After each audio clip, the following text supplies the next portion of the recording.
But again, here's some books. Anthony's not in here, but we would recommend that you check out. There it is. Guys, the cats drove my fishing poles all the way in the living room.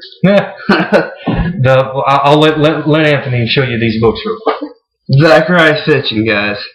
Amazing. This is the first book in this chronicle. You get where you can see it. It's called The 12th Planet. He's amazing.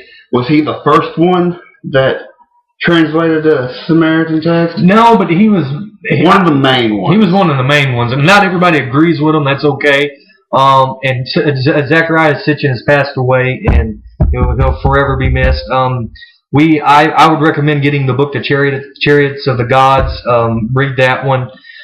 Again, there's a lot of knowledge out there. If you do your homework, you'll find some truth.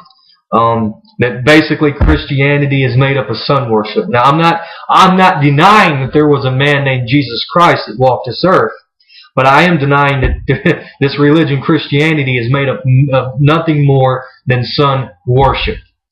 You can look into the Greek god Dionysus. Look into that and see about that, or like again the god Helios, and just study to show thyself approved. And the crown of thorns that was on Jesus' head, well, that represents the rays of the sun. Every sun god had a crown of thorns on his head. Why was the sun so important to worship? Because the sun gives life.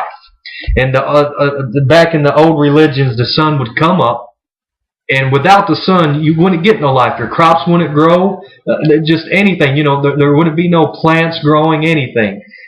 And again, the sun brings life. That's why it was added in as worshiping the sun. Because, that's right. It is life giver to and the sun belongs to God, therefore it's God's son. It's so funny how things just add up. That's right. Have you touched on Jordan yet? No, but Jordan Maxwell, even though we don't agree with everything he says, very intelligent man. Very intelligent man. David Icke. The thing is, I like to give credit to Jordan Maxwell for starting a foundation of research and studying, so you can get out there and learn 50 something. Years? Somewhere around there. 50 years. Jordan Maxwell makes a statement that I hold true very much, and I think he's a very admirable man for putting it like this. He says, I'm not the, how does he say, I'm not the overseer, or I'm not the... he's not the foremost... he's not the foremost on anything. He's an ordinary man exploring extraordinary knowledge. That's right. And I think that's what we all should do. I think it is our God-given right. And again, this website we're making is for free thinkers. Open-minded people. We don't want nobody to condemn one another. We all want to come together and try to learn. If you're an atheist, that's wonderful. Do study and learn about where religion came from. If you got ideas, thoughts, exactly, proof, anything you want us to look into, share. We are make a video. Make a video sharing with us your thoughts and everything. And like again, we don't want no fighting or argument. We just want everybody to come together in unity, to talk about what they think, what they believe, and we will not put you down. We won't argue with you. We'll just we'll love to hear from you. Before I close, let me do this. I just got to do this because I want to make a point to the Christians, and I like it. I want you to not just to Christians. Let's not single out just to Christians. Yeah, I know. We sound like everybody that's lost. Here's the thing, everybody's lost, and the reason why I say Christians is because in the past I have had a lot of hurtful words come from Christians towards me, and I did nothing wrong to them but express my ideas, and they did nothing but condemn me, saying I had a devil or I was misleading and all kind of other heresy. Yeah, exactly, heresy. I said that the English Bible has some mistakes, some mistranslations.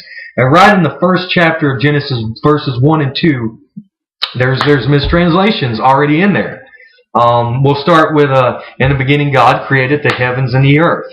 The word God's mistranslation, that word is Elohim. It's plural. It means gods, or mighty ones, or judges. Then these gods... 70 sons of El? Well, yeah, you can go... The word Elohim in the Canaanite religion, which is older than the Hebrew religion, supposedly, Elohim are the 70 sons of the Canaanite god El. And again, the reason why it would make sense for it saying gods, in the beginning the gods created the heaven and earth, is because later on in Genesis 1:26, it says, let us make man in our image after our likeness. Well, it really says the gods said, let us make mankind in our image after our likeness. In Genesis verse 2, it says the earth was without form and void, and darkness was upon the face of the deep. That's another mistranslation. Would God, number one, would the I can't pronounce that. Would the all-knowing God, the most Almighty, perfect thing in the world, God, create something without form and voided it? No, when he makes something, he'd make it perfect.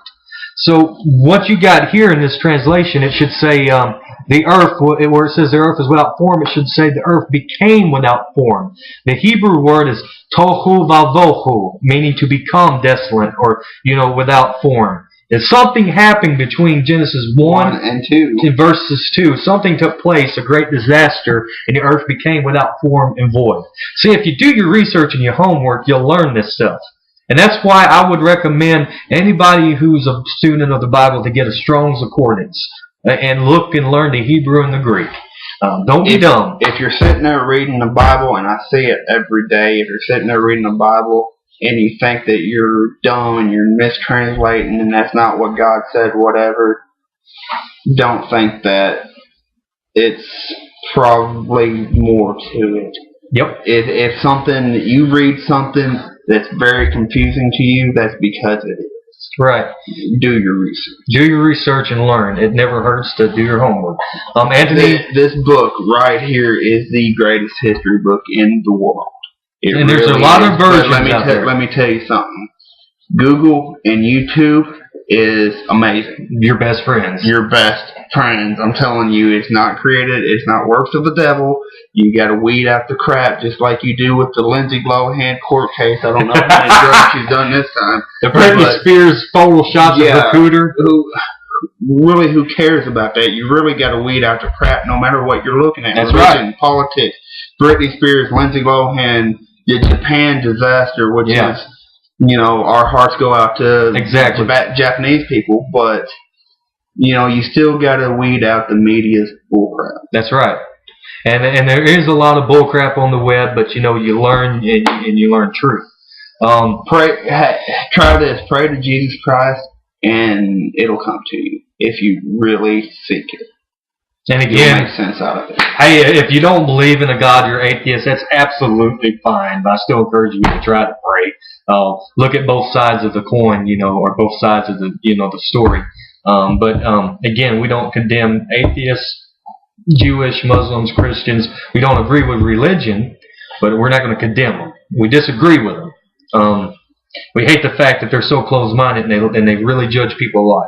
And I understand that they want to base their faith on the Bible and put all their faith on it and stand on it as the Word of God, because at one point in time, I stood on that Bible as the solid Word of God and put all my faith in it. And God has given me knowledge and wisdom to see the mistakes and errors and to learn how to correct it. And real quick, I'd like to throw out, if you're interested in learning the Bible correctly, I would recommend a teacher named Arnold Murray, Shepherd's Chapel, here in Arkansas. Yeah, and you can look him up online. He's a good Bible teacher.